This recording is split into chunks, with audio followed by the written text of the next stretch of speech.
Hey everyone, welcome.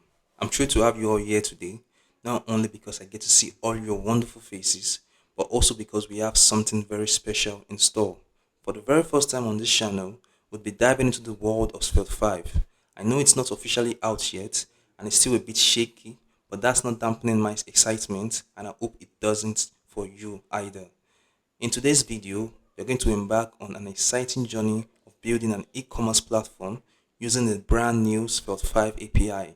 Get ready for admin pages, product pages, seamless payment integration with Stripe, and a whole lot more. This video is made possible thanks to Web Dev Simplified and his amazing videos. Make sure to follow him. The link to his channel would be in the description box. And don't worry, this video is completely beginners friendly for anyone looking to learn web development, Svelte, or the upcoming Svelte 5 new runes API.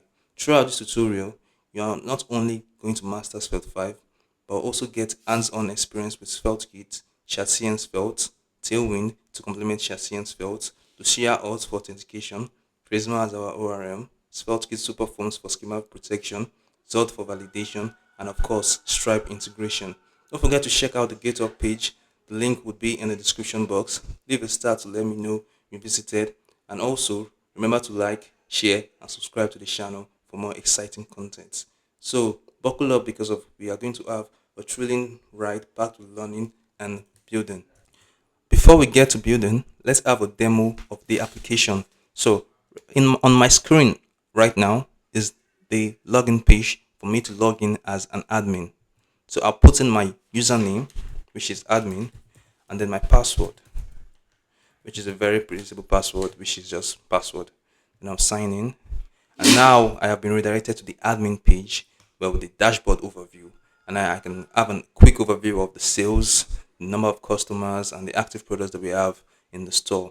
Now I can go to the product page. On the product page, I have three products listed now: cat product 1, cat product 2, and cat product 3. And on the far right hand side, I have an add button for me to add a new product. So when I click on that button, I'm directed to the add product page where I can add a new product. So let's add a new product together. I'm just going to call this cat product 4, following our initial theme. I'll give this a price in cents of $50. And since I want $50 in cents, I'm going to have to write 5,000. And in the description, I'll say this is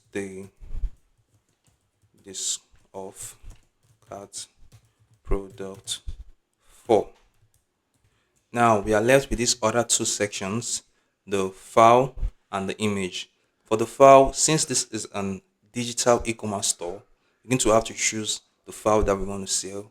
And then for the image, that's going to be the image that will be previewed on the store.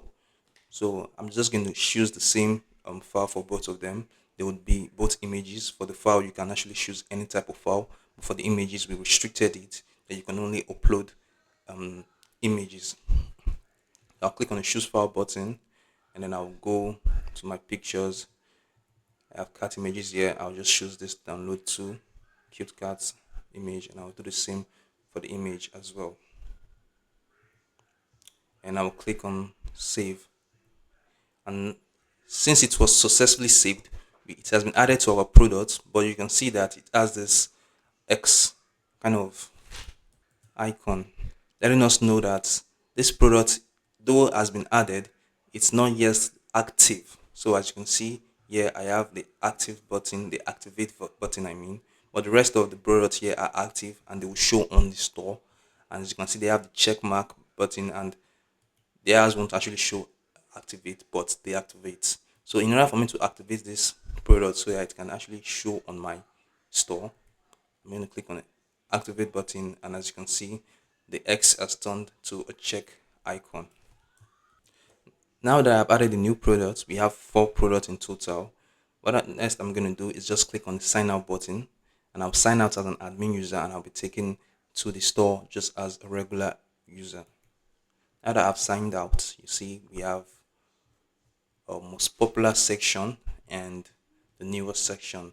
And the most popular section will show the products that have been bought the most, and then in the newest section we show the products that has just been listed recently. As you can see, we start from cat product 4 to cat product 3, then 2, then to the very product that I added on the store, cat product 1. And we have another page for all of the products themselves. So here they are not categorized. All of the products are just listed. And we also have my orders page where we can put in our email and we would get an email sent to our email with all of our order history and a download link. So what I'm going to do here is go to the products page and I'll just purchase cat product 4, the one we just added. I'll click on the purchase button. And now we are directed to the purchase page for me to put in my details to check out and actually purchase this product. So I'll put in my email, spade@gmail.com. So this is my official email. You can send me an email if you want. And I'll put in my card number. Since this is actually test payment with Stripe, we have to just spam 4242 a couple of times. 42424242424242. Good. Then I'll put in an expiration. Here we can just put anything, but just make sure that it's above the year we are currently in, which is 2024. So I'll just say 0655. And for my CVC, I'll put 555. My first name and my last name is Lawal Adebola. My country or region is Nigeria, and my address line, I'll just put in any address. Postal code, and here we'll go for Lagos. And I will click on the purchase button. So it's loading, and we get redirected to the success page. And here, as you can see, it's telling us that the payments were successful, and we have a download button for us to download this product. So we can click on this download button to actually download this product. And as you can see, cat product 4 JPEG was downloaded into my file system. And the reason why it's downloading this image is because of this was the file that we actually added. It's not downloading the preview image, it's downloading the file that we added. Now, if we added another file to this, like a video, it would actually download the video and not the preview image. But right now, the file and the image, they are both the same thing, and that's why it downloaded the image. So this is just one part of the store. I don't want to spend too much time demoing every single feature that the store has. So without any further ado, let's get coding. The first thing that you're going to want to do is to download a text editor. The text editor that I'm using and everybody is probably using is Visual Studio Code. And for the text editor, this is what we're actually going to be using to write out the code. And another tool you're going to need to install is Node.js, which is just a JavaScript runtime, and it enables us to write server-side code with JavaScript. This is just useful for us to be able to run SvelteKit and some other neat things. One other thing that you would probably would like to download is npm. Now, downloading Node.js would come with npm, which is just Node Package Manager, and it does the same thing that pnpm would do, but pnpm does it far more efficiently, and it uses this great caching system that would just make your experience developing a lot better. But if you don't want to go with pnpm, you can go with Bun. Bun is relatively newer, but it's extremely fast, even faster than pnpm itself. And I just recommend using pnpm or Bun. I don't recommend using npm or yarn, even though it's very okay to use any of those tools. They all do the same thing. But if you just want to get the best experience, go with pnpm or you go with Bun. And once you've installed Visual Studio Code, you'll probably love to install some few extensions as well. Since we'll be building with Svelte, we don't really need to install a bunch of things. Svelte really comes with a lot of handy things for us to use. But I personally like to use a couple of extensions. The first one that I use regularly, but would probably be disabling for this tutorial, is GitHub Copilot. Now, GitHub Copilot is not free, so I know that everybody won't be able to actually use this. The one that you probably want to actually install and that is completely free is Svelte for VS Code. Now, this will just give you Svelte language support for VS Code, and it's incredibly useful. You're also going to love to install Tailwind CSS IntelliSense, since we'll be using Tailwind for styling our application. This is incredibly useful as well. And You'll probably also love to go with Shadcn Svelte Visual Studio Code extension. Now, this is just a wonderful package that takes your development experience building with Shadcn Svelte to a whole nother level. You would never really have to move from your editor to the browser to copy your code or something like that. It's just incredibly useful. So I highly recommend installing these three extensions once you have Visual Studio Code installed. Now, once you have all of that done, next thing I want you to move to the Shadcn Svelte documentation. And the reason why we are on Shadcn Svelte right now is because of we're going to be using their installation guide to install and set up SvelteKit. Now, we should probably be on the SvelteKit documentation because of that is the official site. But I think that their guide is extremely useful and extremely easy to follow, and it also adds a lot of the tools that we'll be using since we'll be using tailwind and since we'll also be using chassis and svelte. So this is basically just the best guide to follow for this particular tutorial. So you go to the docs section and you go to the installation section, and then you see three different guides. You see the SvelteKit guide, the Vite guide, and then the manual guide. We're going to be going with the SvelteKit guide, and then you see a simple step-by-step process that we can follow. First of all, we install Svelte or SvelteKit, and then we use Svelte add CLI to add tailwind, and then we install the dependencies, and then we set up Shadcn Svelte. So let's do just this. First I'm going to do is copy the SvelteKit CLI to create a new project, and I'll be going pnpm. So I'll click on pnpm and I'll go to my terminal. I'll just close this off. Yep. And I'll paste this in my terminal, and I'll change the name to Svelte 5 e-commerce. Once that runs, you should see the prompt, welcome to SvelteKit, which Svelte app template. We're going to be going with the skeleton project, so you use the arrow keys up and down to navigate, and then enter to choose the one you want. And then add type check-ins with TypeScript, yes, using TypeScript syntax. Select additional options. We're going to go with ESLint for code linting. We're going to add prettier, and we are going to try the Svelte 5 preview. And for this, you're just going to use your spacebar to select multiple options. And then when you've selected all the options you want, you go with enter.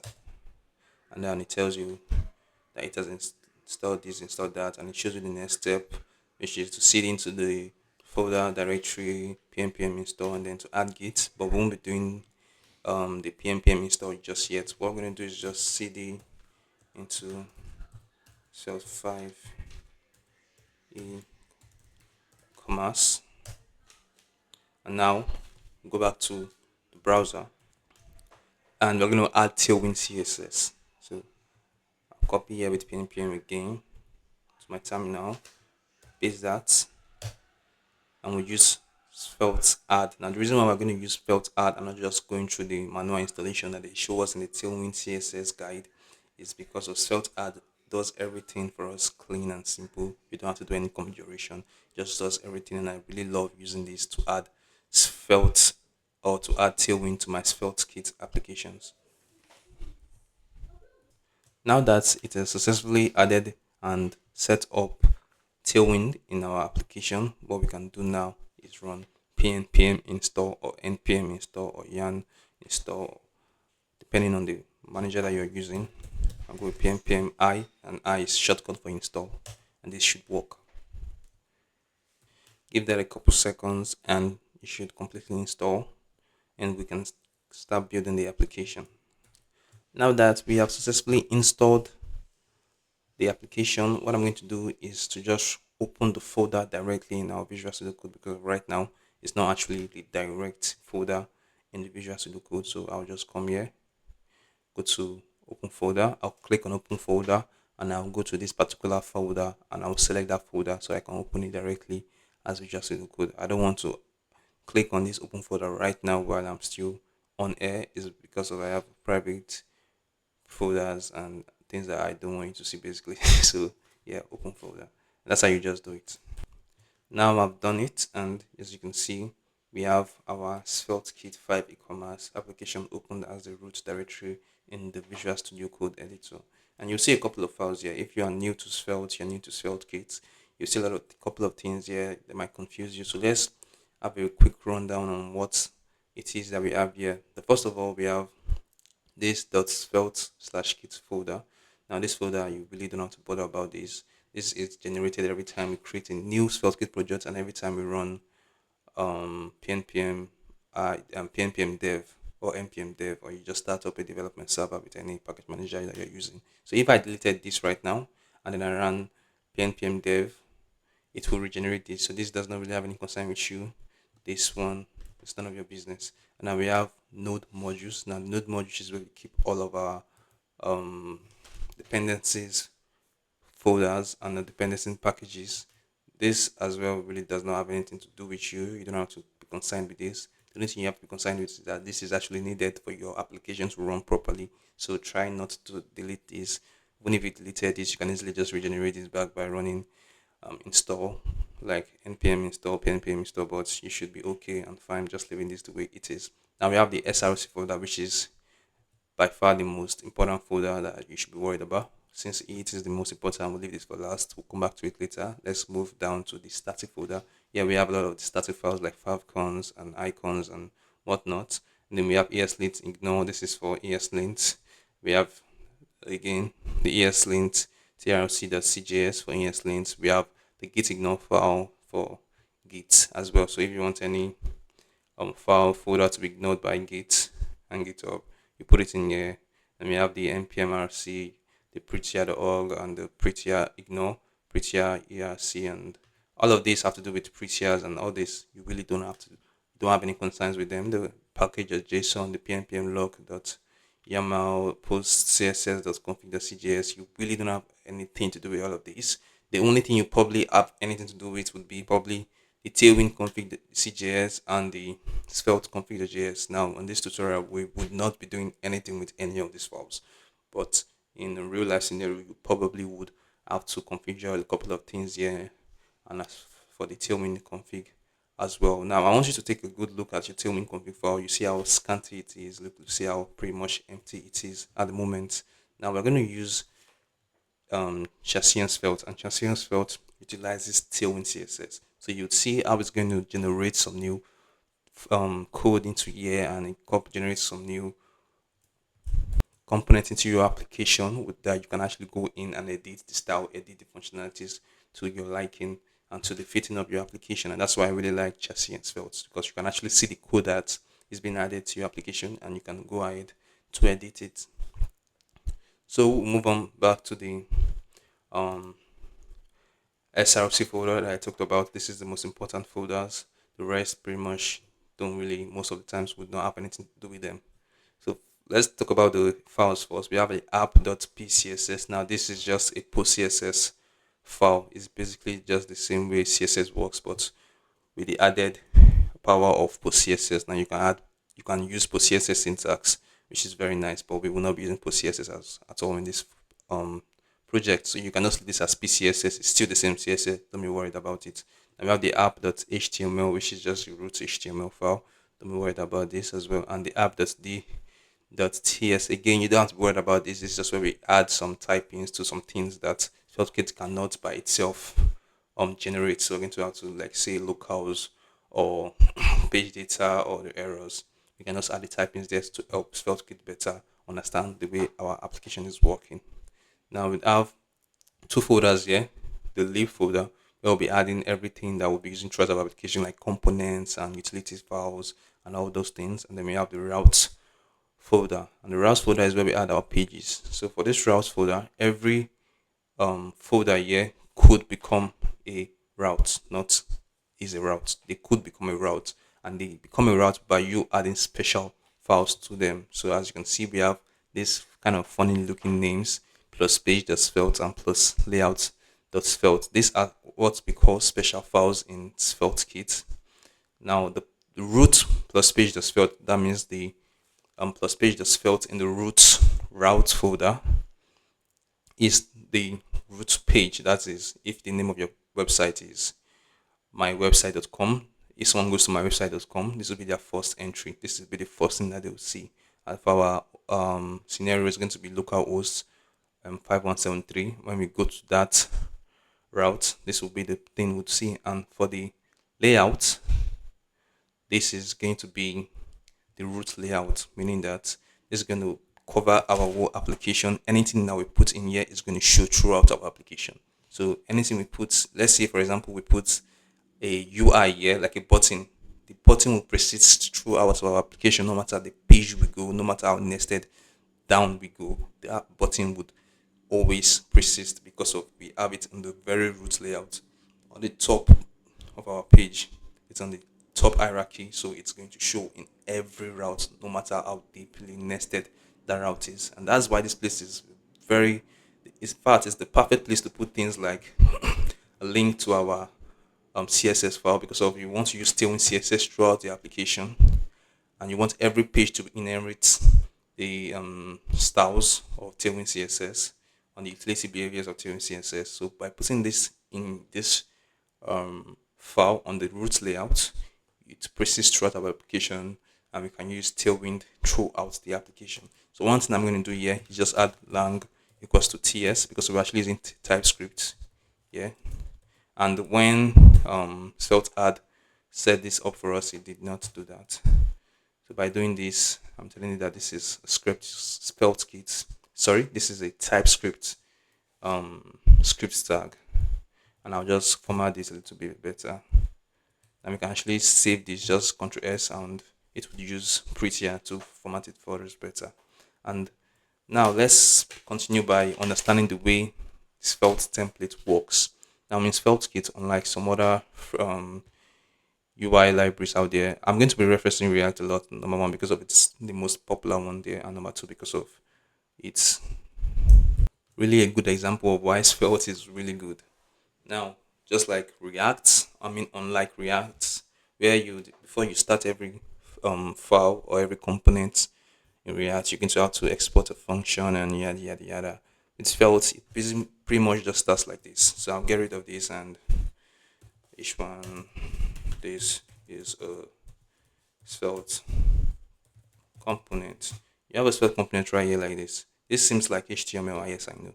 And that's because Svelte tries to mirror native ways of building web application as much as possible. So if I run this application right now, I'll actually see this is a Svelte component as an HTML tag right there. I don't actually write any boilerplate code. Svelte is almost boilerplate free. You really hardly ever have to write any boilerplate code, and that's one of the best selling points of Svelte. So this would actually work just like this, but the way templating works, or the way the Svelte template works, is you can have a script tag, then you can have your markup, which is like main HTML markup or whatever, and then you can have a style tag. And now in here, in the script tag, you can put your TypeScript or JavaScript, and then in the middle here, you can put your HTML or whatever markup you're using, and here you can put your styles. Now this does not have to be arranged the way I've arranged it. You can put your styles above here, then you can have your markup here, and then basically doesn't matter the arrangement, just showing you that. But this is basically the best way of doing it. I believe you can see it better this way. The script tag is best to put the script tag at the top, and it's best to put the style at the bottom, and then you have your markup right here. Now this will be encapsulated, meaning that the code here would not be exposed outside of this place. Meaning in this style tag, if I have a class of um class 1, because I'm terrible at naming, just follow along. If I have a class of class 1 and I styled it something like color red, and I have another component and I have the same class of class 1 and I styled it with blue, it will actually affect that class. Meaning if I come to this component on and I'm viewing this in the browser, and I check this component in the browser, I'll actually see this one be red and then the other component be blue. They won't have any conflict, because of Svelte has this great way of encapsulating the code that's inside one component and leaving it to just live inside that component, and it's only be exposed if you explicitly expose it to other components. And that's also a very, very nice thing that Svelte does for you. So let's just return back to the code we had before on this layout file. Now we have the script. You understand the way the script works. This is in here with puts in TypeScript for our case, but JavaScript in general. And in here we are just importing the CSS because I want to use tailwind. And after here we have this slot thing that you are seeing here. Well, this slot is, we are not going to be using slot today because I told you we're using the Svelte 5 and the new Runes API. And the way we do this, okay, let's begin by actually explaining what Svelte slot is. Then I'll tell you the equivalent or the one that we're going to be using for this tutorial. Now, slot is basically us telling Svelte or SvelteKit where we want to output this um, layout children. Now, this layout is a root layout, meaning that it covers every other thing in this application. I'm going to just try and give a quick example using Excalidraw. Now, this is the very first time I'm using this tool, so it might be a bit sloppy, but just you follow along. So we're going to have a big box right here. Now, this box is going to represent our layout. Now, this is the root plus layout, the Svelte file, the one that we were just talking about in the editor. And by using this slot right here, the slot, we are telling SvelteKit where we want it to output its children. Since this is a root layout, it covers every other page. So it covers, let's say, the home page. It covers the about page. Now I can just change the colors, I believe. Say the red for the home page. Okay, those are the borders. Red for the home page, and then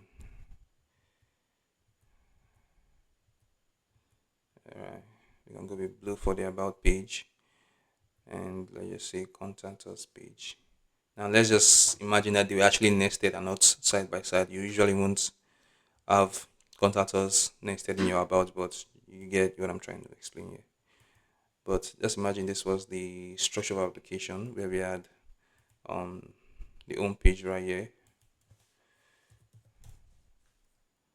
Page.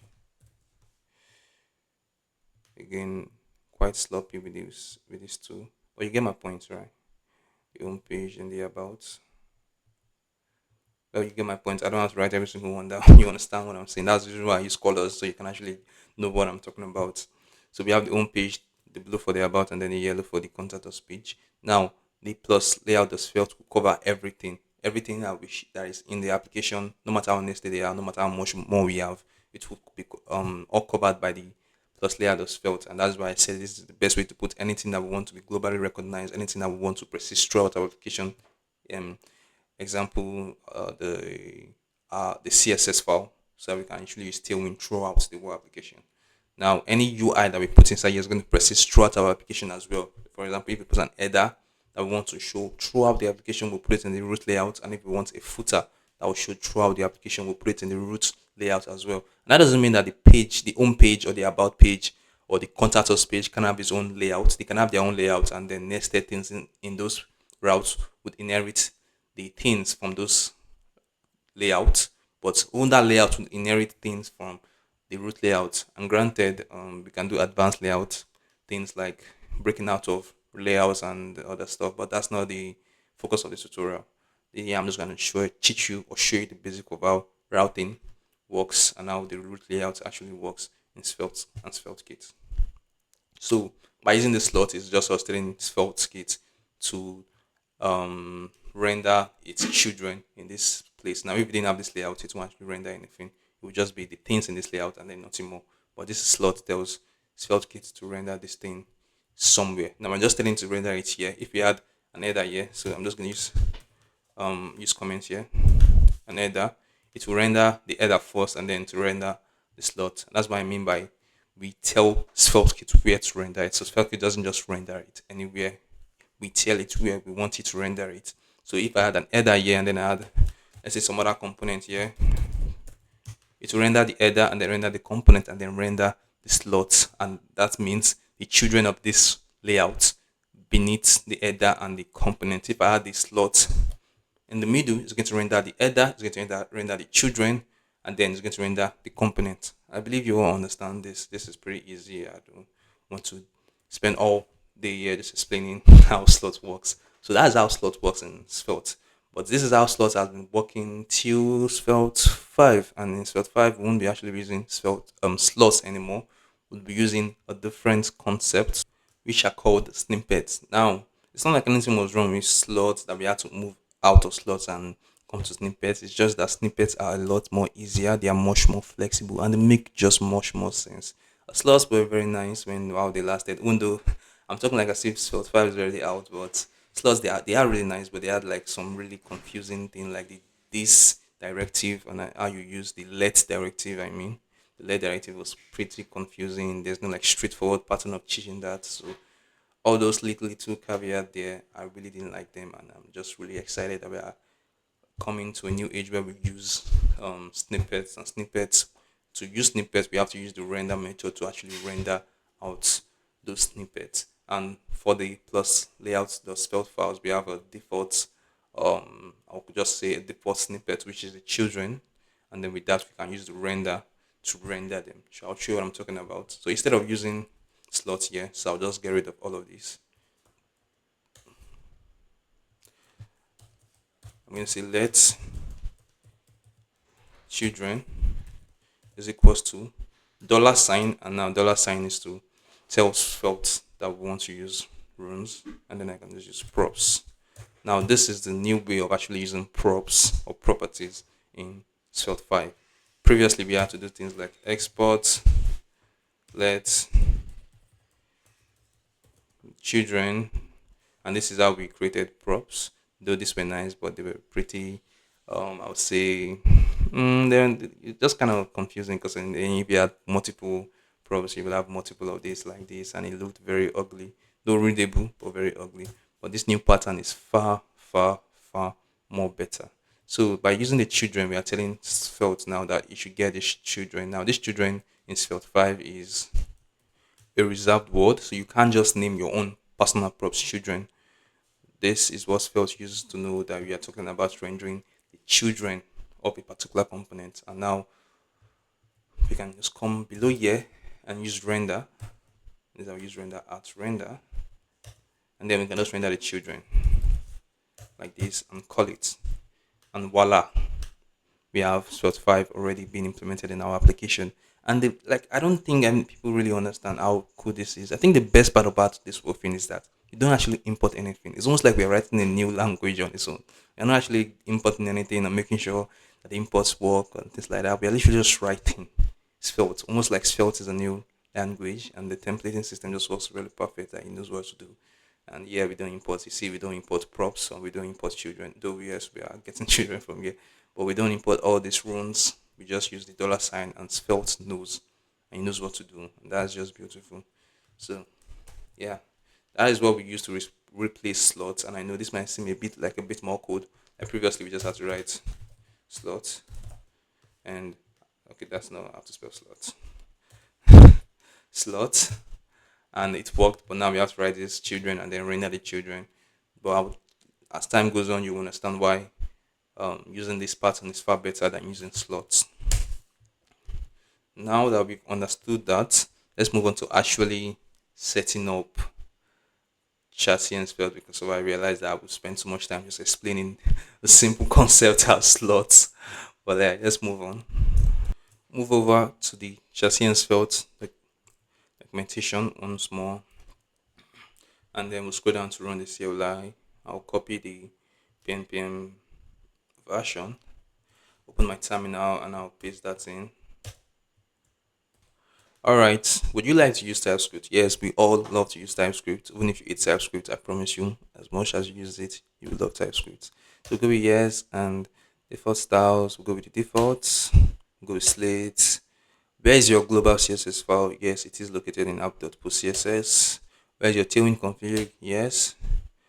Configure the import alias for components. We'll go with that. That is okay. Configure the import alias for utils.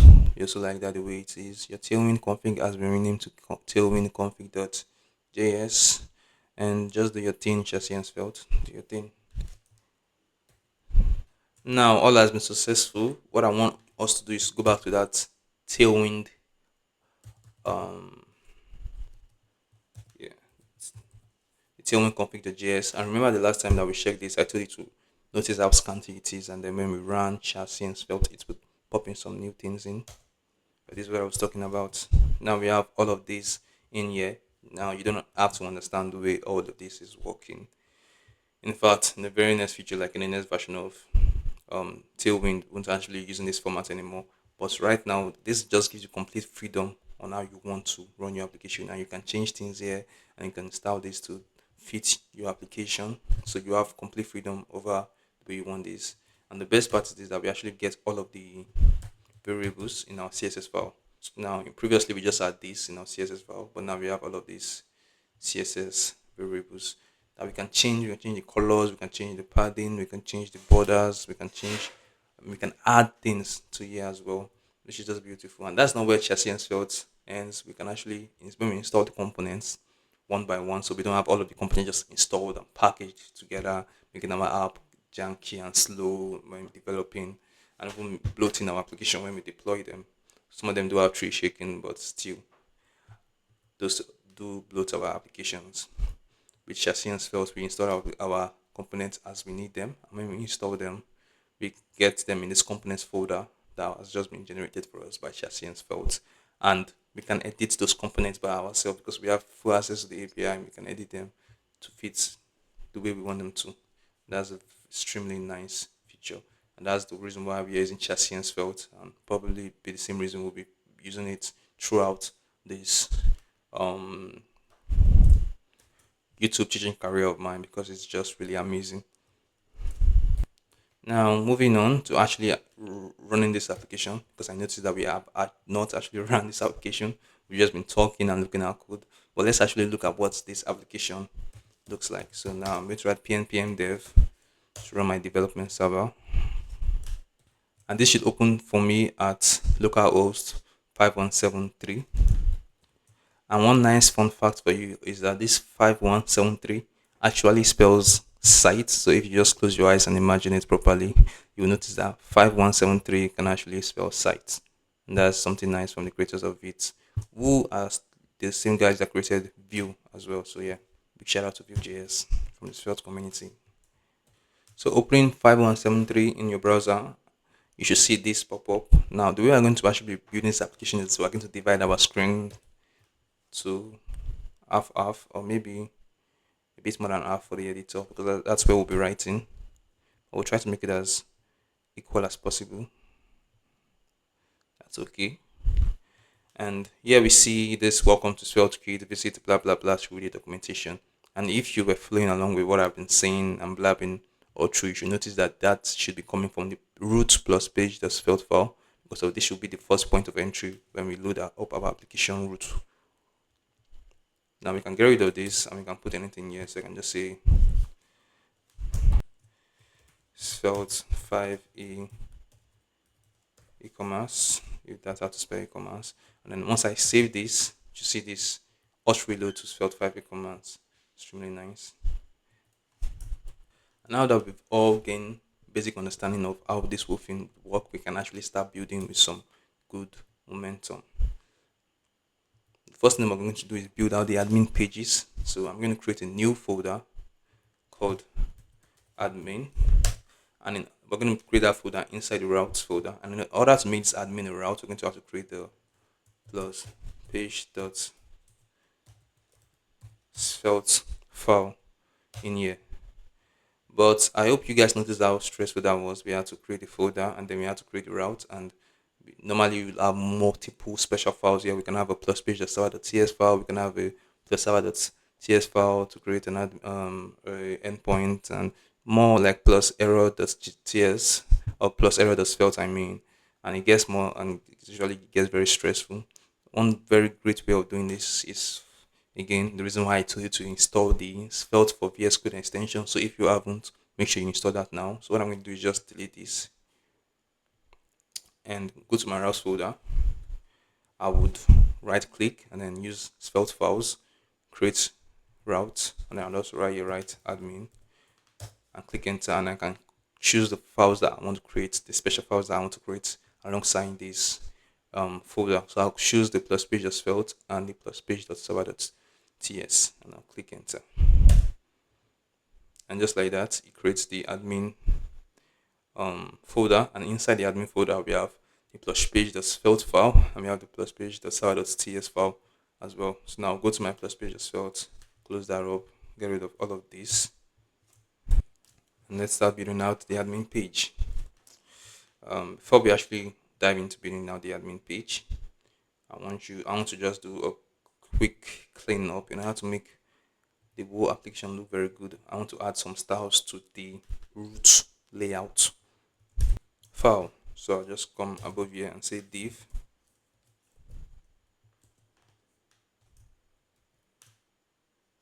This div will have class and we'll have bg background. We'll have a minimum height of the screen. We'll have font, sans, and we'll go with until how do they pronounce that? And then we'll pop this render inside that div. Perfect. Move back to the plus page the svelte file of the admin. And one other thing that I want us to just address right now is that yes, you would be confused. You would be seriously confused with the amount of plus page the svelte file would have, the amount of plus page the server.ts files would have. So it might get really hard for you to know where you are and move along. But just try your best. And there's a feature called fuzzy sashing in PS Code where you just if you're looking for a particular route. Like now we already have two plus page that's felt files. You might not know where you are. You might not know which route you want to go to. I can just click if I'm going for the admin page. I can just say admin. The first thing I write is the name of the folder, which should most of the times be unique to that route. So I can just write admin, and now I have all of the files inside admin or related to admin. So that's just fuzzy searching, and it's just far better way of instead of going to plus page. If you go with plus page that's felt, you'll see multiple plus page that's svelte files, and you then start looking for the ones that is related to the one you want to work on at that certain time. So I'll go to the admin plus page of svelte file, and I'll just navigate to the admin page from here manually. So I'll go admin. Yeah, and you should see nothing. Good. The first thing I'll do is I'll add a layout file for the admin. So I should have added this when I used the extension, but I forgot. So let's add this manually now. Layout.svelte. So I have this little emit stuff that I have going on, and I did say SvelteKit does not have any boilerplate, but sometimes it has a little bit of boilerplate. So what I do is just write SFC, and it has pops this out for me that I can just start working with directly. Now this you won't have this functionality. This is something that's custom to my editor. I created this. You can search this up, and now you create your own little um snippet as well. And I think Joy of Code has a very good video on that. The first thing I'm going to do is get rid of this div. I'm going to create a component here called nav. Now I'll just go to my components folder. In this components folder, where would be installing some Shadcn Svelte components. It will actually be installing them in a UI folder. That UI folder we would not mess with, but we'll be able to pop in components inside this components folder directly. So I'll create a new file and I'll call this nav.svelte. And remember, start with capital letter. I prefer to start them in capital letter. While you are importing them, you can actually just start them in capital letter, but the component itself does not necessarily need to be started with a capital letter. Copy my SFC, and for this div, I'll change this div to a nav. And for the classes, I'll just make this flex and item center, justify center as well. The BG, the background will be BG primary. We have a PX. Now PX is padding left and right. So we'll say PX4. And then that is going to correspond to system pixels left and right.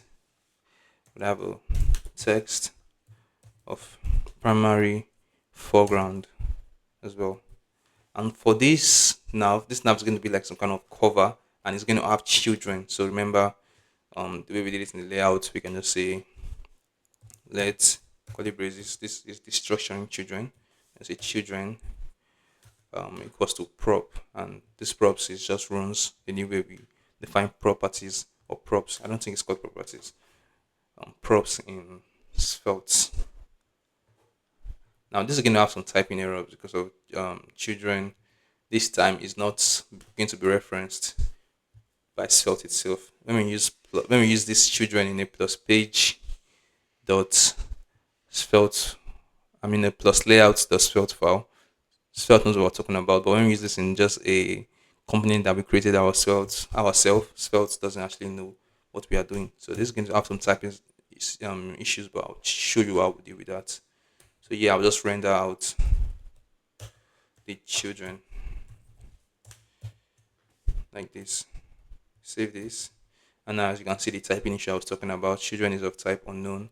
And the way we'll fix that is by creating a new type. So I'll just say type. Now if I'll just call this nav type, so we're in the nav component. Nav type will be equals to, and then children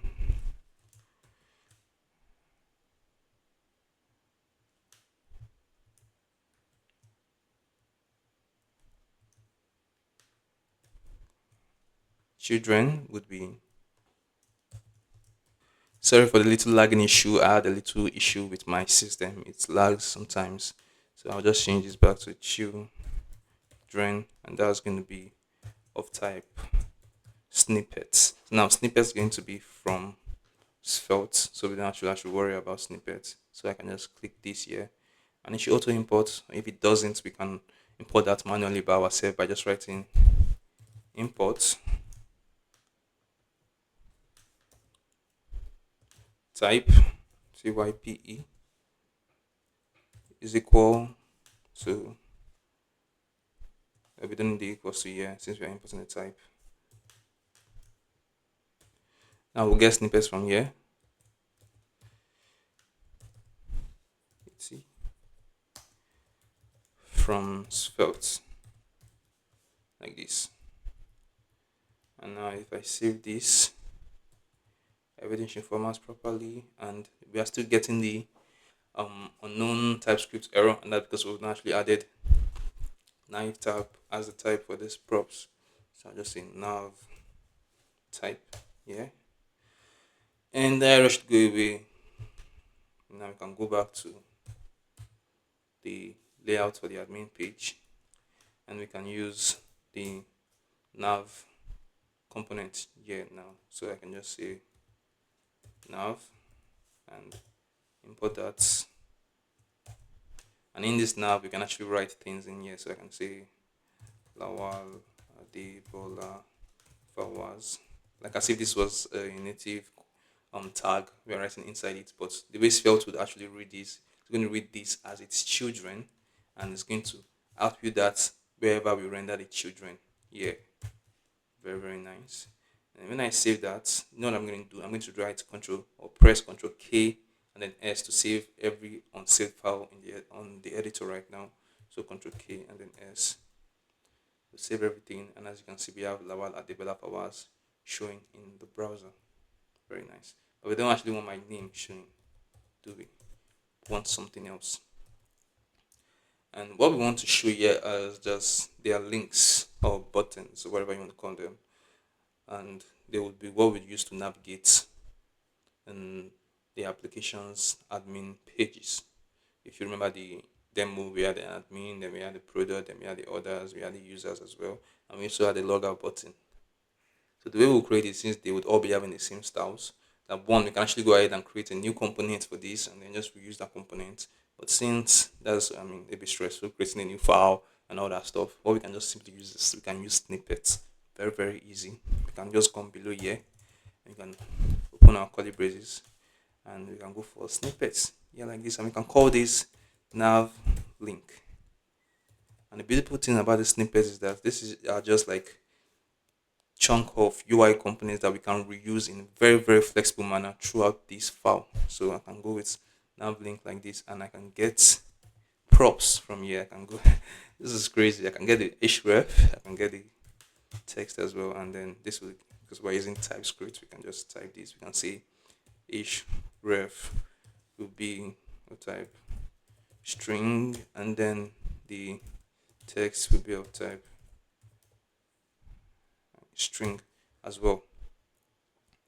And in the snippets, I can have an a tag, and the a tag, the href. Since we're using Svelte, one thing that we can do is you can just use curly braces here, and this will just reference that href by itself, and then we can say text like this. And if you don't understand what this is doing, what this is doing is basically doing this. It's going ahead and saying, okay, um, href is equals to href. Now this doesn't make any sense since they are the same name, and this even looks confusing. So one very nice thing is Svelte that we can do is just curly braces href, and it works. Now I can go ahead and I can render this a couple of times.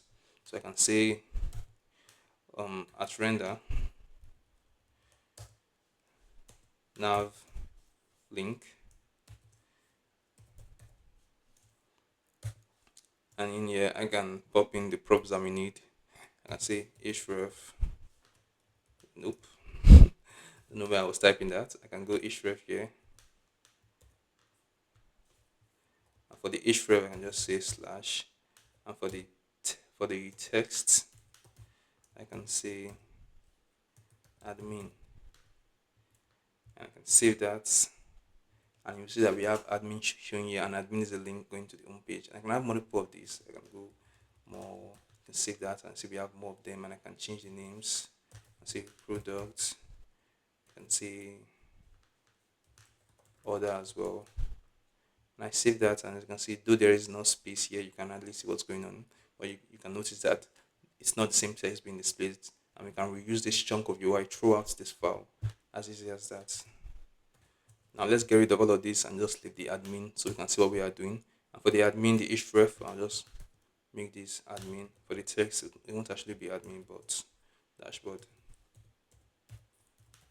Like that. So now I want to add some styles to this a tag. So I'll come to the a tag itself and I'll go with class. And because we want to add some styles conditionally, and we can actually do this with Svelte very easy without using any external library or class, but we're using Shadcn Svelte, and Shadcn Svelte has this very useful utility class called CN. Now if I go to my utils folder, you'll see that I have a bunch of things here, but at the very top you'll see this CN function is a utility function that basically merges together tailwind merge and CLSX to enable us to add conditional tailwind classes, and they won't have any merge conflicts or anything like that. I can go to my class, I can open curly braces, I can go CN, and I can just import CN from the lib slash utils, not the other CN from tailwind variant, even if they pretty much do the same thing, but we're using the CN from the lib slash utils. And after that, we just open our parentheses, and the first thing here we'll put in the base class.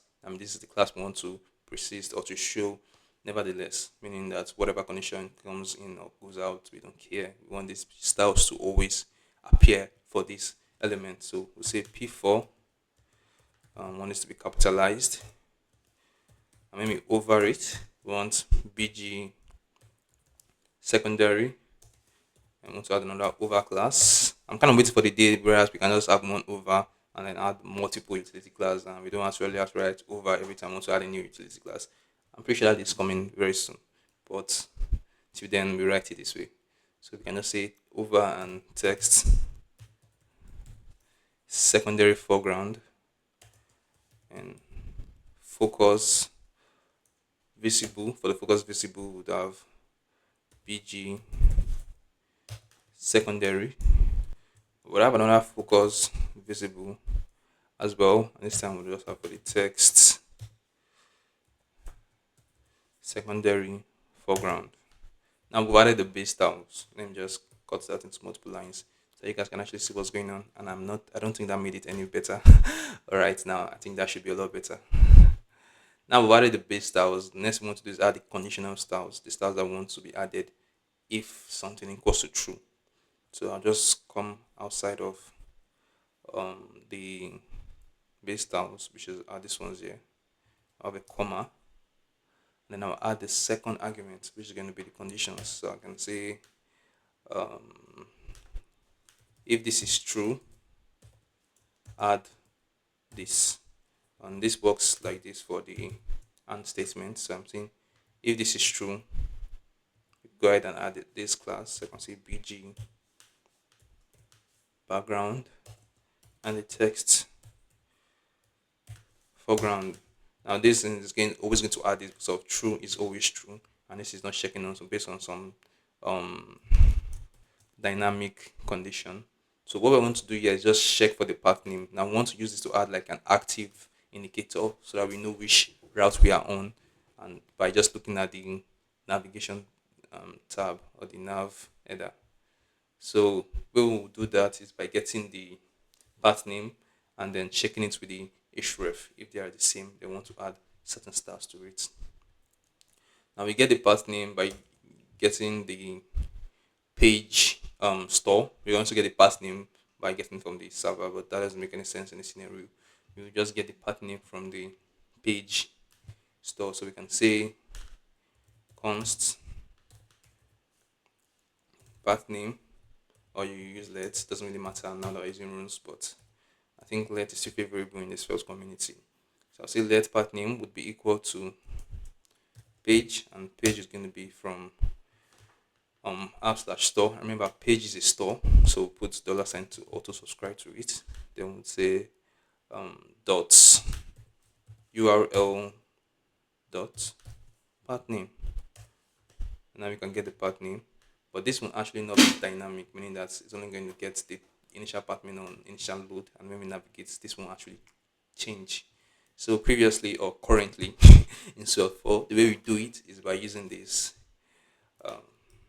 syntax. So we just come above this and we say we stop using let, say dollar sign, whatever that sign, I think that's column something. Dollar sign column, and this becomes reactive or whatever. But now we don't use this boring old way. Or in the future we won't use that way. What would use it by using the derived store. So we come here and say dollar sign derived. Now derived basically is I say kind of equivalent to the previous way, but dollar on derived covers some other scenarios that that one doesn't cover. So we can do derived for much more flexible things than that. So we can just say derive this from this. Basically, is what it's doing. And when I save this, and I can go here, and I can to this loop we have true, and I'll just say if the path name is equal to. Now I'm using three equal to sign. If you use one, you are not actually checking for if they are the same. You are assigning. If you use two, you are checking. But if you use three, you are checking strictly.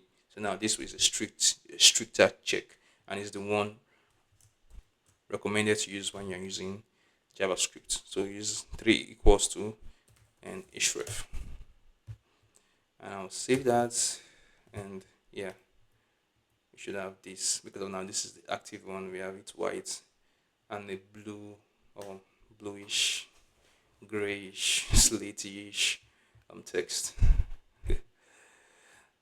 Now what we want to do is add more links to the nav.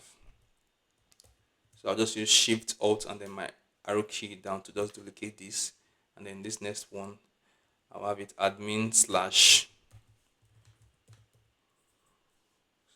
products. This will be the products page, and the name would be products. And when I save that, we should have product pop there. I also want two more. The next one is going to be for the customer, so we'll say admin slash users, and the text will be customers. And when I save that, we should see customers appear here. Pop another one down here. This will be for the sales, so we'll say admin slash orders, and for the text we'll say sales, and we'll save that. We should see sales as well. We also want one more, which should be for the button for logout, the logout button, but we won't put that now. So you can also write a comment and say logout button there, so we remind ourselves that we need to add something here. Now we are done with the layout, and this navigation header would show on the admin page, would show on the product page, would show on the users page, would show on the others page. In fact, would show on every page that is nested inside the admin page. Now we can go to the admin plus page.svelte file itself. Remove that. Now let's start building out the admin page itself. Now this admin page is going to be more like an overview for the admin to just see what's going on the application or what's going on in the store very quick. See the amount of sales he has, see the number of customers, see the number of active products and inactive products, and so on and so forth. So what we want to do is just have like a grid at the top of three items to show him this really quick. So use div and give this class, and we'll give this div a class of grid, grid, and for the mobile screens it will be a grid cos of 1, a gap of 4, and from the medium to the larger screens to be a grid cos of 2, and from the larger screens to the extra larger screens it will be a grid cos of 3. And in here we can basically pop in what we want. If you put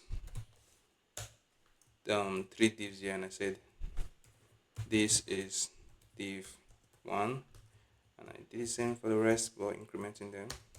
This is div 2 and this is div 3. Save this. You see that we should see, unless we are not on the right page. I hope we are on the right page. We don't be the one making a mistake. Yes, we are.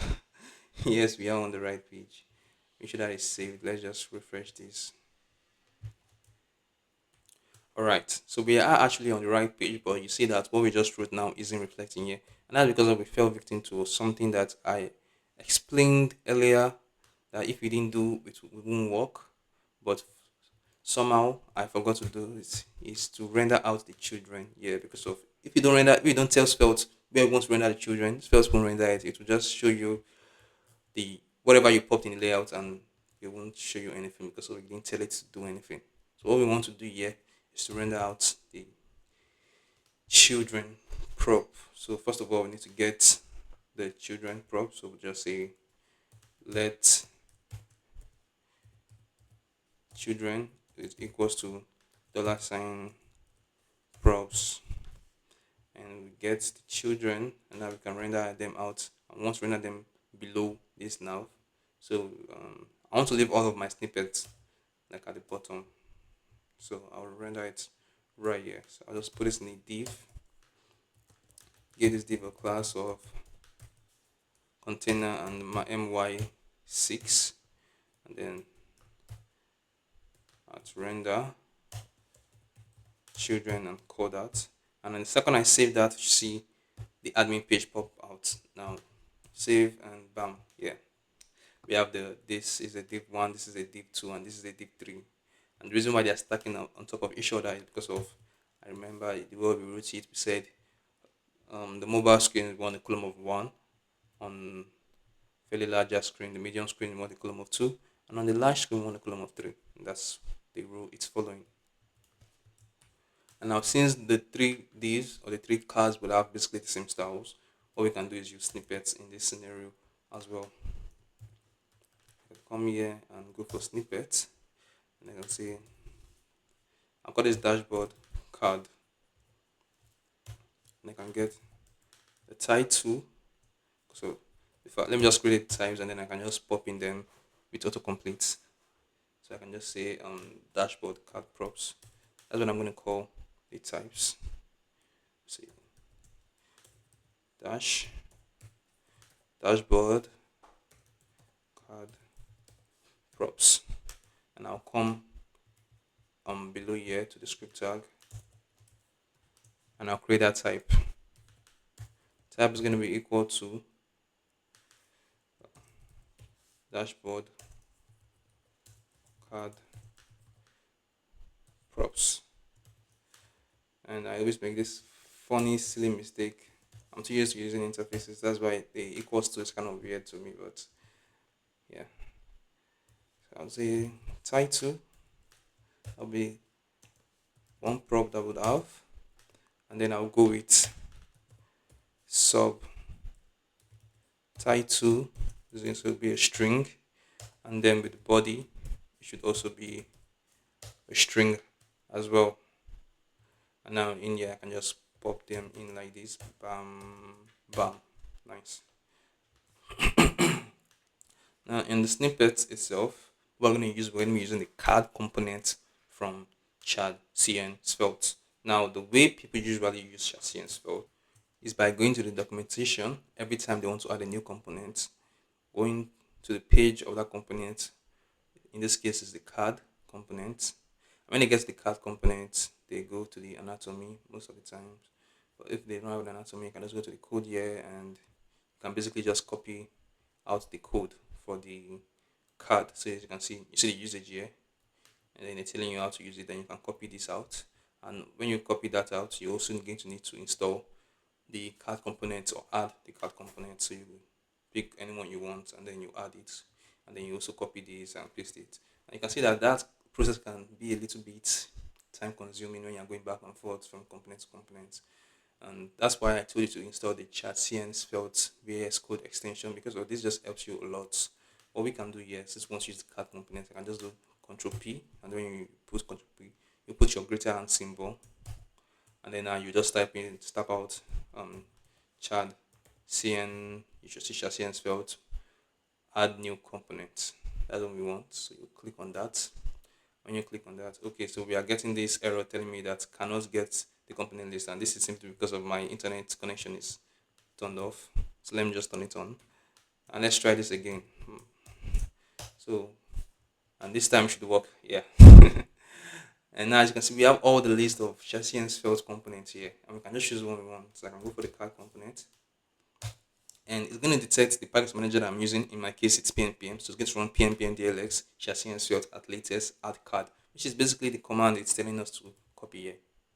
And this is for nps, but if for the pnpm, it will have been that command, and it will add it for us. But it doesn't actually end there, right? Once we've added that component, what we can do here is come to the script tag, and I can just write in the script tag cni card, and this will automatically import it for me. And inside here, I can use the card by doing cnx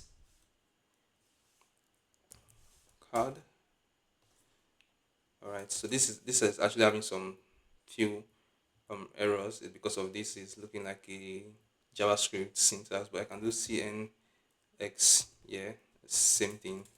All right, let's fix this. This is having some few glitches. As you can see, my color isn't right. I notice my color isn't right. Yeah, and that's because of we don't have the ending curly braces here. Should that be the reason? Yep. Yep, that's the reason. Yeah, now the colors are right.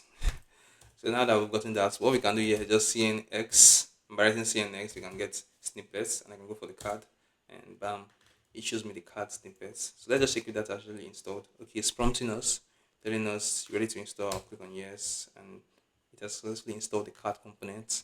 Now, if I go to my components folder inside my UI directory, you see I have the card folder, and in the card folder we have all of the components related to the card component, and I would use them. So we can actually go in here, add things, remove things. We have the freedom to do that, but for this um tutorial we won't be messing with it at all. We'll just leave it all as its default.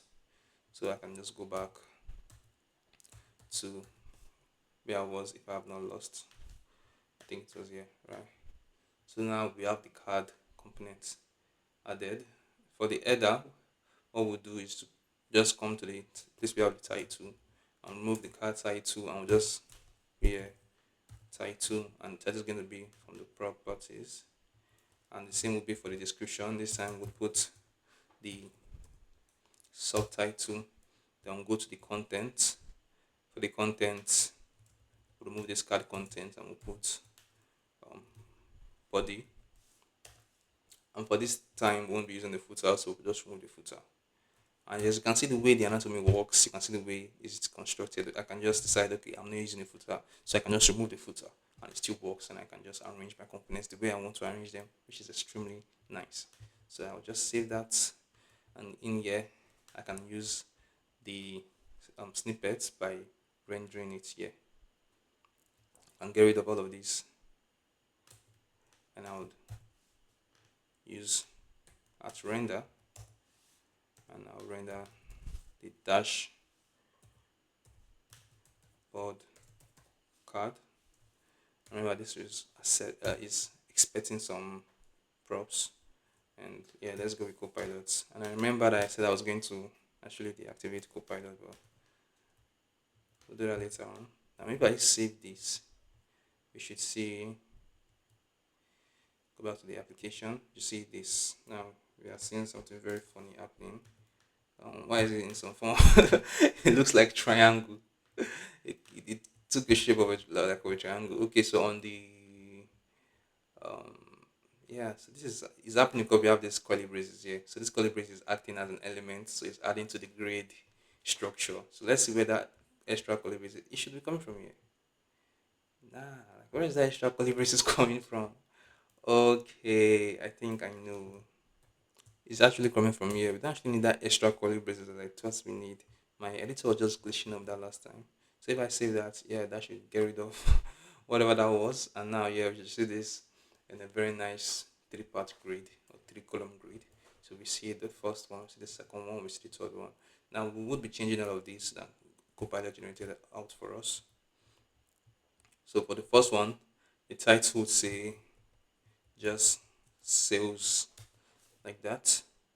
And for the subtitle, we're going to have the number of orders that we've made. And because of that number is going to be getting from the database and it's going to be raw number.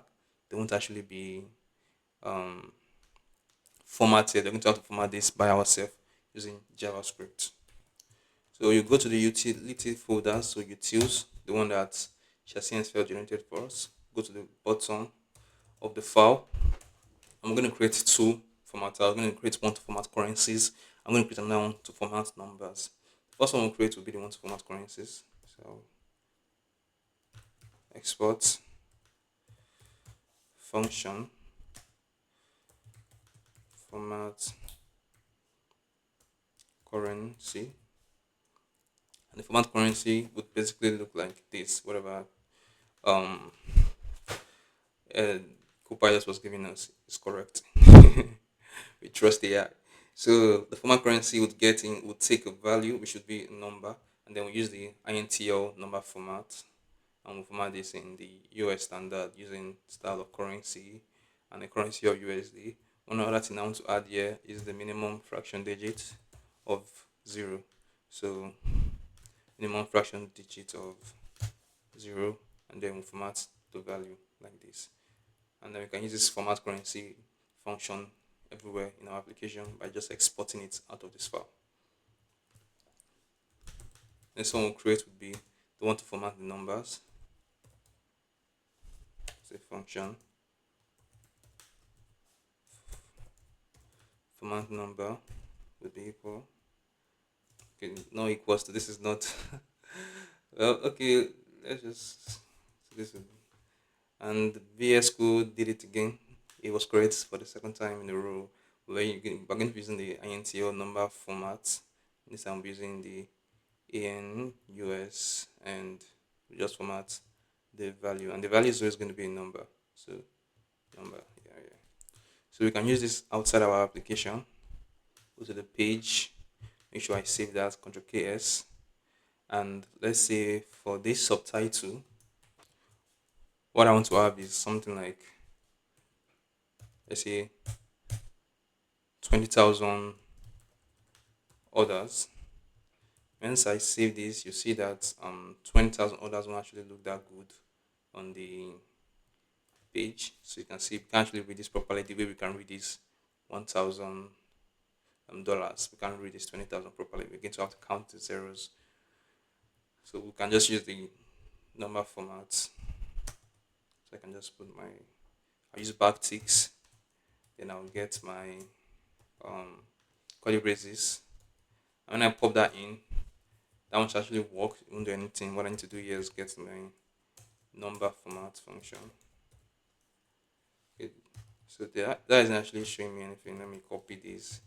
Because what I want now is Visual Studio Code to auto import this for me. And it didn't do it. So Visual Studio Code is being stubborn. Let's just import this ourselves. So we can come to the top of this file and you can see, or we can type import number, format number from lib/utils. And once we save this, you see that 20,000 is now formatted and we can read it properly. As you can see, we see 20, then a comma, and then the thousands, the three zeros at the back. And that's basically what we want. And We'll also use the format currency to format currencies so they look similar to the ones that we have right here. But right now, we're actually at coding all of these values. We're not getting these values from anywhere. Number one reason for that is we have not set up our database. We're going to be using Prisma as an ORM, and we're also not set up Prisma as well. So the next stage of this application will actually be to set up the database. So we'll go to the Prisma documentation because we'll be using the Prisma as our ORM, and we'll be using SQLite as the database for today's video. So I'll click on get started, and here we see the welcome here, we see here and there. I can click on the Prisma ORM, and let's see where that takes us. Now we are in the docs, and the docs is pretty long. We have a couple of things, but very explanatory. They explain to you how the ORM works, how things happen, but we won't be using that format because I think it's necessarily long and there's could be confusing to a lot of people. One we'll be using the SQLite um, documentation, or will I call it? I'll call it quick start. Yeah. So I'll click here, and here we're in the SQLite quick start where we can easily just quickly set up a database and they show you how to use Prisma. Now they're telling you to create a TypeScript project. We've done all of this step. But the step here is to create TypeScript, to install TypeScript, TS node, and the types for node as well. We've actually done this as well once we installed SvelteKit, but we'll run this again nevertheless to just make sure.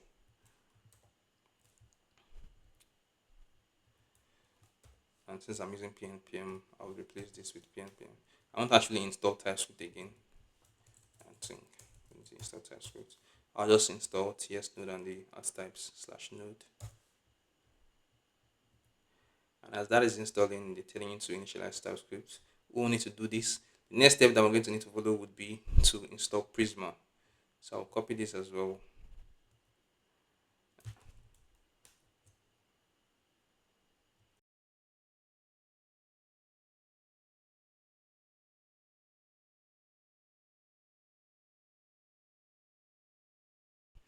The um, code that we copy to install Prisma into our editor or into our terminal, and we can change this pnpm to npm. No, sorry, change this npm to pnpm. Yeah, I just mixed that up. So this is like 1 o'clock in the midnight. So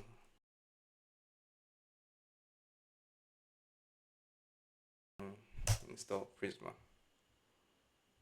And once that installing Prisma, the next step, once we've installed Prisma, it will be to initialize Prisma with a SQLite data source provider. Now, this is just a very quick way to add an SQLite database. Prisma takes care of all of those for you. You don't have to worry about any of those. So we just copy that, and so once Prisma is installed, we just paste in that command. And remember, it's this one. If you missed it, this one right here. npx Prisma init data source provider SQLite. And because we are not using npm, we'll change this to pnpm dlx. And we run that, and that should generate a folder for us called Prisma, and it should set up the SQLite database for us as well. So let's just give that a second. And as you can see, in real time, the Prisma folder was generated, and in there we have the schema.prisma file, and you'd see we have the provider as Prisma client JS, the provider here as SQLite for the database and the data source, and the URL being this env database underscore URL. And if I go to my env file, okay, .env, no, actually env, and we don't have a .env file, and that's an issue because of what it does is it generates a .env file for us right here. We do have a .env file, so why didn't we? This makes me laugh sometimes. But yeah, you see we have this database underscore URL, and that's where it's getting this from, database underscore URL. Now that that has been set up, what we can just do here is write down all of our model, create all of our tables and all of those. Just write down the structure of our database right now, so we don't have to come back to this file again. So the first one we're creating will be the products table or collections or whatever you want to call it. It's going to be model. And the reason why I love Prisma so much is just because of the typing and the safety and the auto completion. It's just wonderful. I'll go with product. Only if I can spell properly. Model product. And the first one will be the ID. And the ID would of course be a string. And we'll go with makes the ID the primary key. And we'll say the default would be UUID. And once we save that, you should see proper formatting. We're not getting that now, but no worries. Let's just continue. Wherever the error is, we would straight it on later on. You can go for the name, and name would be string. You can go for the price in cents.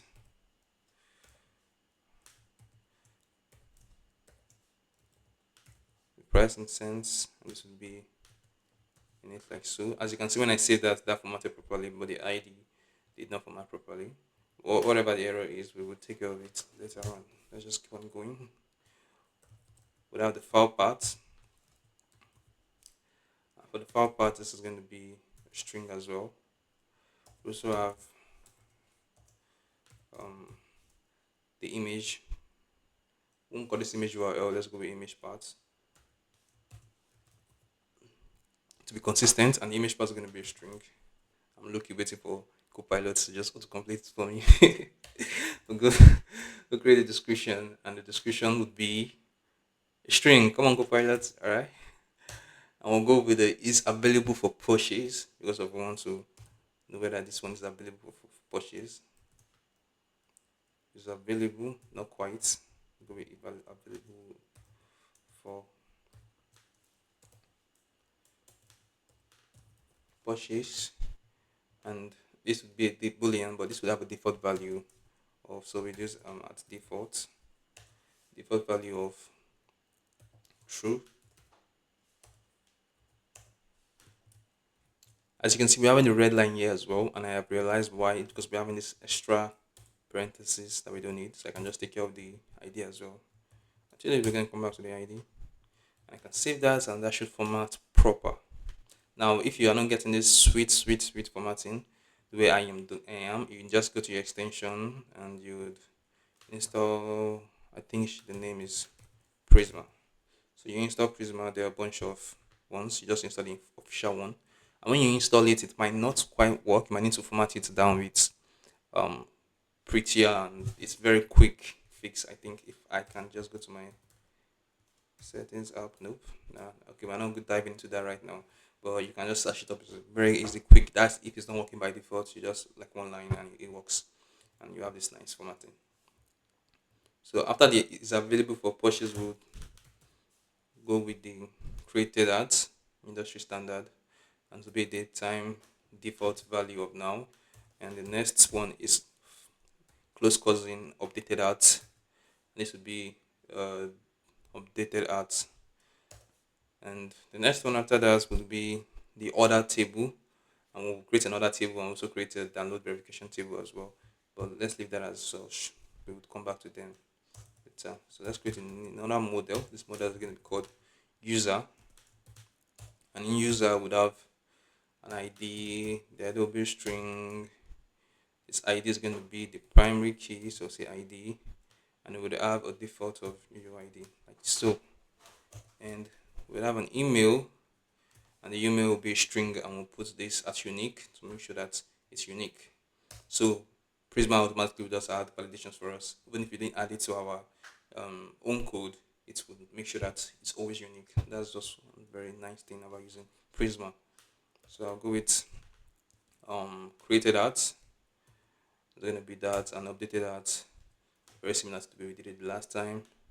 And in here would have order table. So what I can do is I can just basically write them out now, so I don't forget to come back and write them out. So these little things you forget them. So I can create the order, and it's going to be in relation to the order table.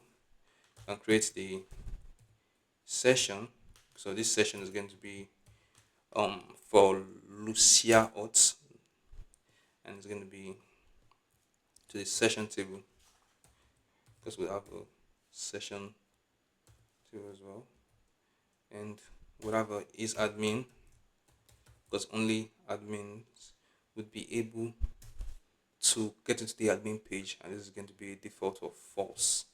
So let's add two more things here without a username. These are not really necessary, but let's say they have to be nice to add them. Username, and also make this unique as well because I want one username, and then go for the hash password. It needs to be a type string. I'll make this optional because of um the regular users will not need to have a password, only the admin. And for this product, we can go back to this product and just add the other table here so that we don't forget. And the what am I I'm starting to see double. Go with the download verification, and with download verification table. Now, the first table here would create to fix this. These little red lines that we are getting would be the session table. So let's say model session. For the session, would have an ID. Okay, so very smart. Let's see if we got everything right. Yeah, it got most of them right. Just that we have this created that and this updated that. Don't need both of these. What we would need here would just be the ID, which is correct. Yeah, but we don't need to make this the default of UUID. So we'll be hiding the um, ID by ourselves using some utils from Lucia auth. So we can remove this part, this default part, and the user ID would be string, correct, and the user's table would just be relation to the user ID referencing the ID.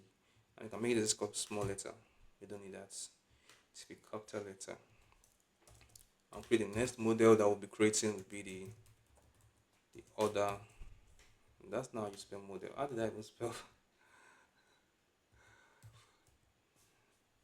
Yeah, the other table, and for the other table would have ID, which should be a string. We also have user ID as well. Would have the product ID, would have relations to the product. And this is basically, I think this is really in points. Just that the only thing missing here is the price paid in cents. Yeah, and that should be all. So let's actually just make sure that you get this all done. I know that Copilot is jumping in and training things, and you might not be able to grab a lot of things quickly, and that's why I take my time to explain these things. So as you can see, for this user relation, let me just explain what is happening here. So what we're trying to do is create a relationship between this table and another table. For example, I want to create a relationship between this order and the product. Yeah. So the way I'm going to do that is by saying I'm going to put first of all I'm going to put a field for the product ID. So the ID is basically this ID I'm talking about here in this product. I'm going to put a field there, and then I'm going to create a relation, this product relation.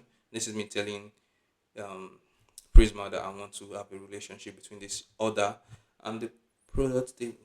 So I'll say product, and then I'll use product as the table that I want to relate, and I'll say as relation. Then the field that I want to use as relation to that table is the product ID, which is this. And then the reference here, what you usually put in here will be the primary key. So the reference here will just be the ID of that product, the primary key of that product, which is the ID. And in here, this product ID is going to be a foreign key of referencing to the product table. That's how we create relationship using Prisma. And now we can keep on going.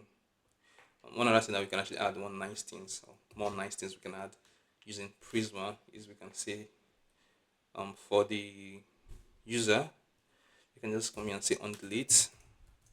So what this would do is basically say on delete cascade, which means that every time we delete a user, since we have a relationship between this user and this order, anytime we delete that particular user related to this certain order, delete the order as well. So when we delete a user, we delete all of his orders as well. That's what this on delete cascade would help us do. And we can do a different thing for the product, which would be on delete restrict. And this is basically going to be doing the, as you can see, it's saying prevent deleting a parent record as long as it is referenced. So this is not going to delete the record, basically in the opposite of cascade, right? So you can move below, and the last table we actually need to create a model is the download verification. So you can come below here and say model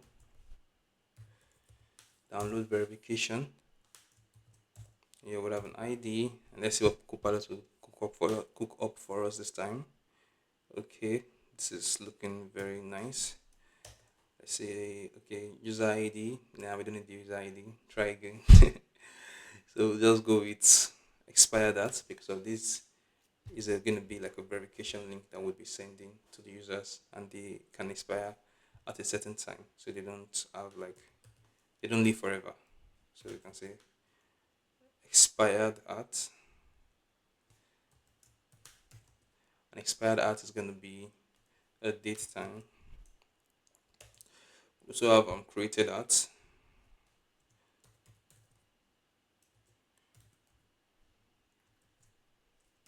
Yeah, it's going to be a date time default of now, and would have the product ID. That's the product that is referencing this. And you know the dream now. When we have product ID, we want to create a relationship, so we're going to have to use the product to create a relation like this.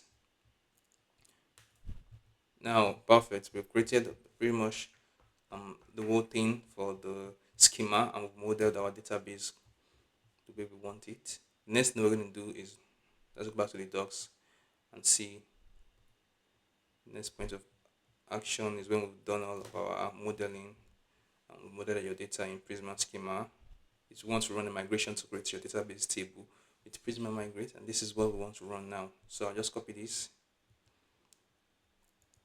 open my terminal, and since I'm using pnpm, I'll change this to pnpm dlx, and we'll run that, and that would generate Prisma.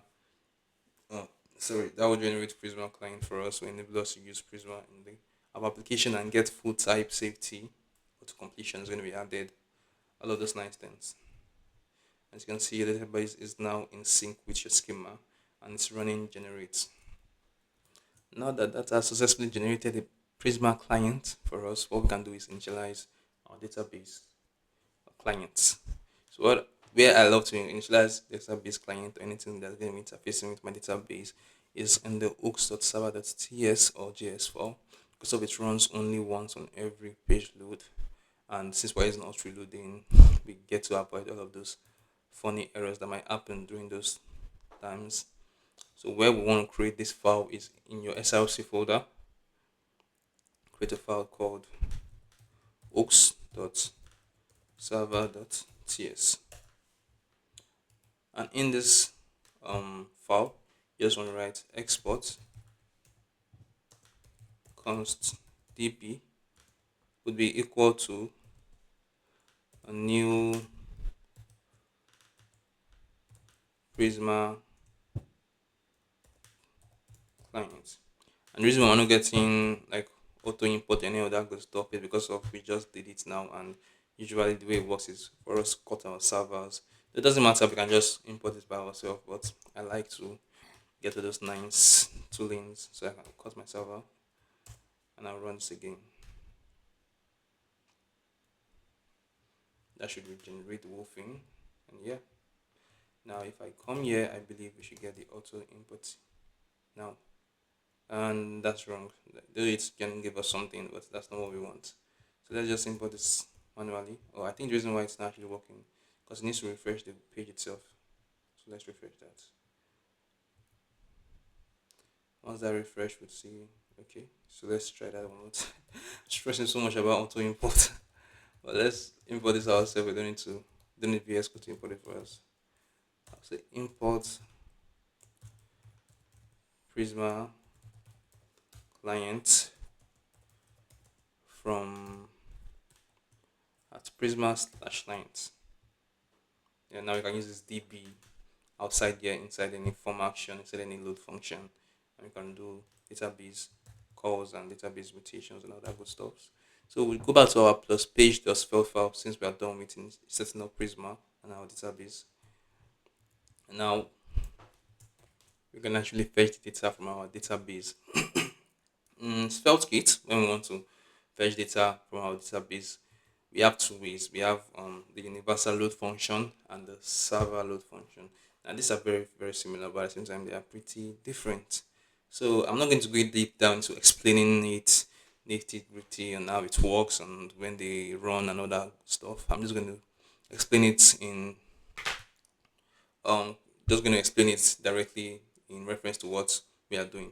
So for this application that we are building, we want to use the plus page.server.ts server load function because of we are interfacing directly with our database from our application itself. If we had some endpoints, let's say for example we had a Django framework, a server being hosted somewhere, and then we wanted to be getting data from our server by using fetch calls from our application or from our front end here to be hitting the endpoint on that server. We'll probably want to use the universal load function, the plus page.ts. But since the database we have direct access to it, we can just go from here directly to the server. Because if we use that format, we're going to go from here, then we'll go outside, and then we'll go to that our server back. You get, so it's like a complete round trip. Whereas from here, we can just go directly to our server because of this one is going to go by using this server load function. We are going directly because we have access to it, so we can just go directly using the um, Prisma client, this DB here. But if you didn't have access, if you didn't have direct access, very important, direct access to it, then we can use the universal load function by using fetch, for example, to hit the endpoints to retrieve data or to mutate the server using endpoints. Then we'll probably want to use the universal load function. Now, those are not the only differences. There are a bit more difference between both of them, but for this use case, we want to use the plus page server.ts because of we have direct access to our database. So get rid of this satisfy part. This whole code was generated for us when we used the extension to create this file. That's why we have them here. So this load function is where we actually return data, and when we return data in this return statement here, we'll get it from our page in the data prop. Yeah, I want to create a couple of functions that would fetch some data here. I'll just say in sync function. The name of this function will be get sales data, and usually I'll put these functions in different file, and then I'll just export them and I'll import them inside here, and then I'll just use them. But since I'm using them here, I won't be using this particular function in another file or anything like that. I can just do them here, so I don't need to export them and import them inside another file. So I say get sales data, and just as the name of the function says, we want to get the data concerning the sales that we've made. So we can say const data will be equals to await db. Now we get db from the host.server and dot. Remember we have an orders table, so we can say order, and we can just aggregate and get the sum underscore sum. And what do we want to get from this one? We want to get, the only thing we can actually get is the price in cent because that's the only integer we have there. So this would be true.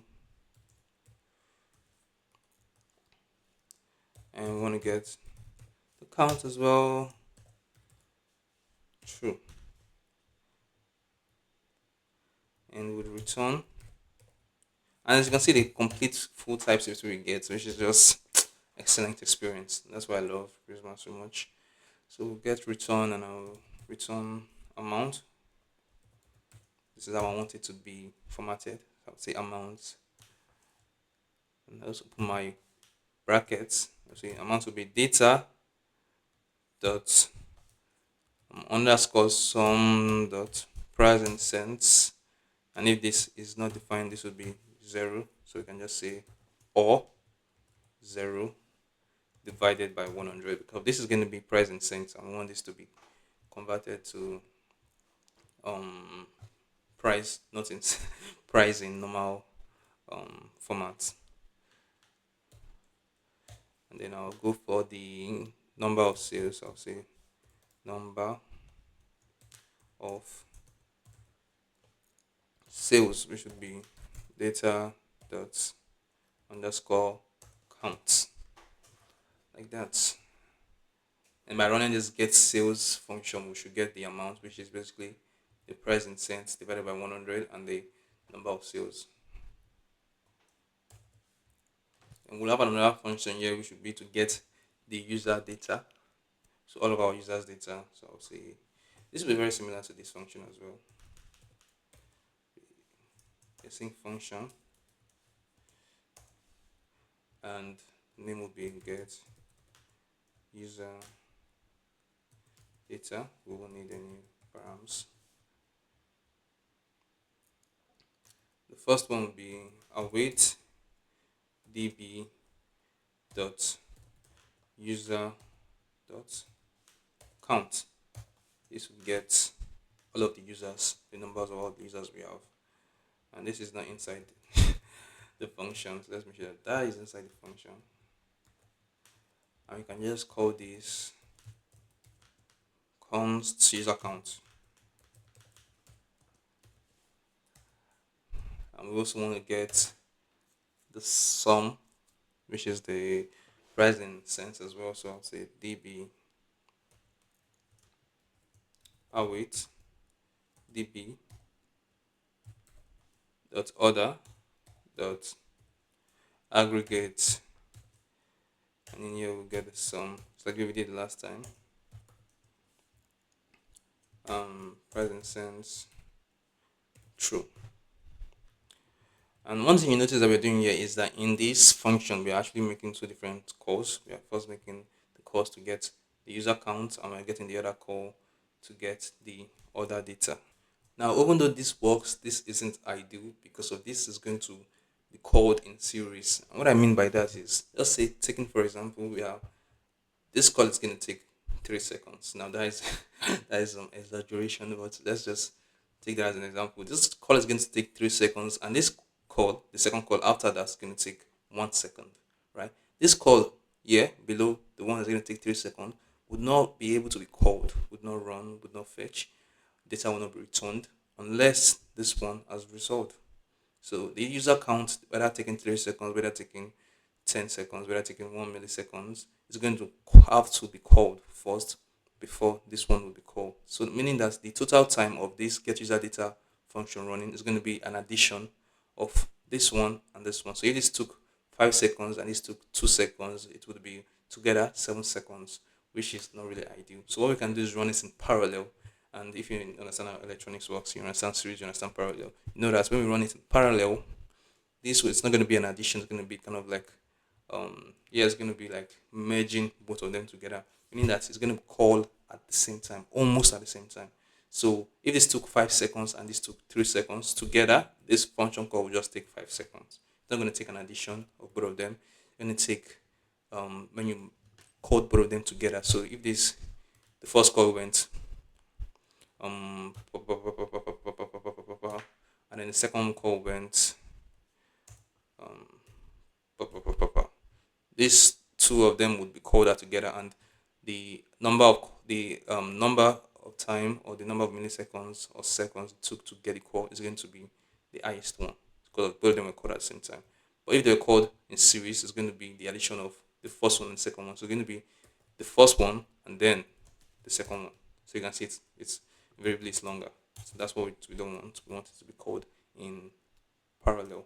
So right now what we're doing is doing it in series. So the way we can change this is by using promise.all, which is something that has been in JavaScript for like forever, but it's just getting popularity of recent. So you can use const, and you can now what we'll do here is just write the names, but in order not to confuse you, we'll use this manner. We'll say it would be equals to await. Now capital letter P for the promise and dot all. And in here we'll just open our parentheses and put in brackets. And we can put in all of the function calls that we want to make. The first one being this await the db.count. So I'll copy this and I'll put this here. And so for the first one, I'll put in the name, which should be user count. So I'll copy this and I'll put in the name in the brackets here. And I'll get rid of this.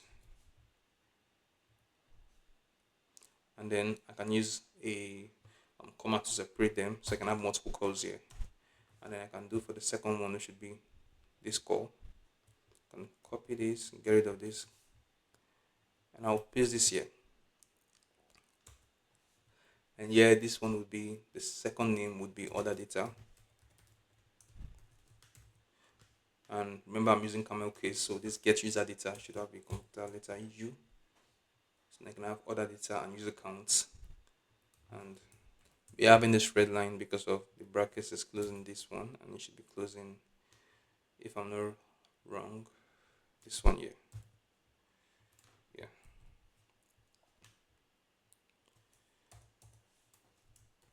Now we can return from this function the user count, and we won't just return the other data as such. We'd return the average value per user. So if the user count is equals to 0, we'll just return 0. Else we'll return the price in cents divided by the user count divided by 1000. That's going to give us the average value per each user. Agreed. Average value per user should be the user count. Now checking the user count equal to 0. If it is, then return 0. Else open your parentheses and say your brackets and say other data dot sum the price paid in cents, or because of this could be null, say all 0 divided by user count divided by 1000. Save that, and let's move on to the next function that we'll be creating. This would be the get product data function. We async function get product data. For the params, we'll get rid of this, and we'll basically do something very similar to the way we did this on the parallel data fetching method here. So I can just copy this and replace the things that I need to replace. So the name of the first one would be active count, and the second one would be the inactive count. Now I'll wait promise.all. You can just get rid of the whole thing inside the brackets. Yeah, I'll rewrite the ones we need. So for the active count, will just be db dot product dot count, and yeah, we'll say where is available is true. And we'll do very similar thing for the inactive count, which will be db dot product dot count where is available for purchase is false. Save that, and what we want to do here is just return active count and return inactive count as well. So now we've created these three functions that we are using to fetch the data that we need on the dashboard page. And what we can easily just do now is simply just return them. But you see that three of them actually, they're actually asynchronous function and they're actually making different calls. Even if we encapsulated them to make one calls, like for example, this one is making two calls, but we used promise the all to make it kind of feel like one, and then the products get product data is doing the same thing. What we want to do is to also use this same technique for the load function as well, to just use promise the all and combine all of them together to make them fetch in parallel. As a const, open my brackets will be equals to await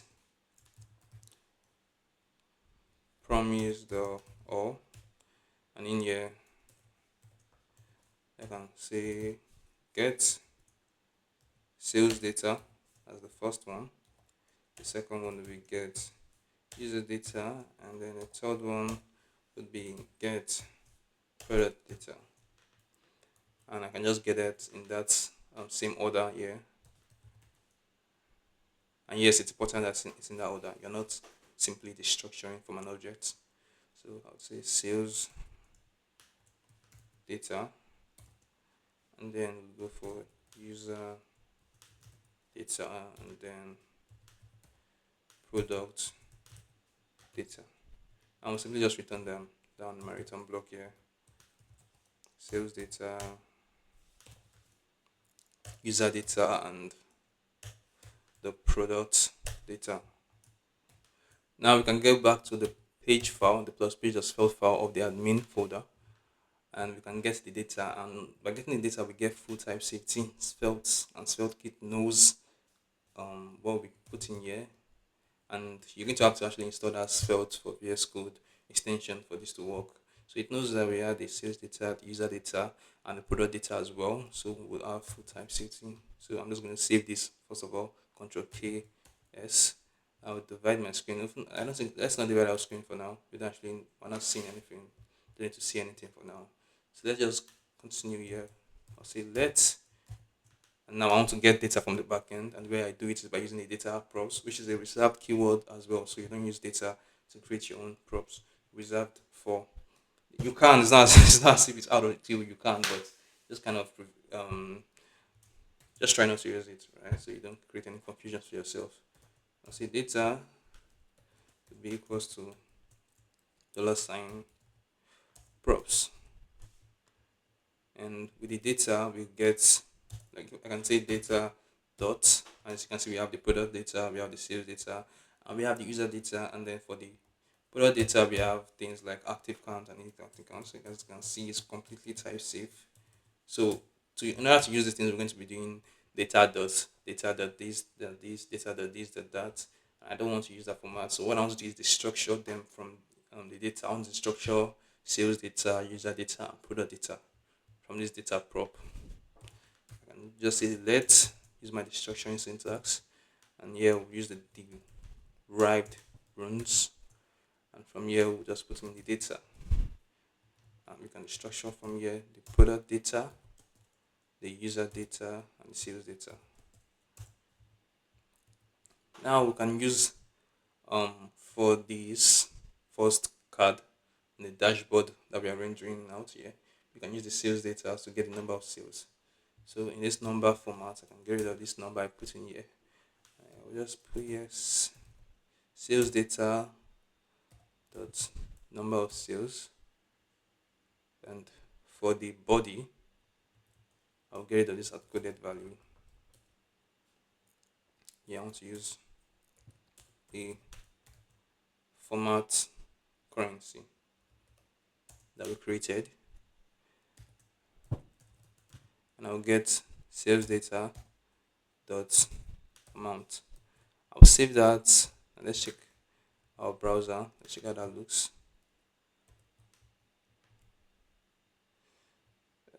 Reduce the size of this, and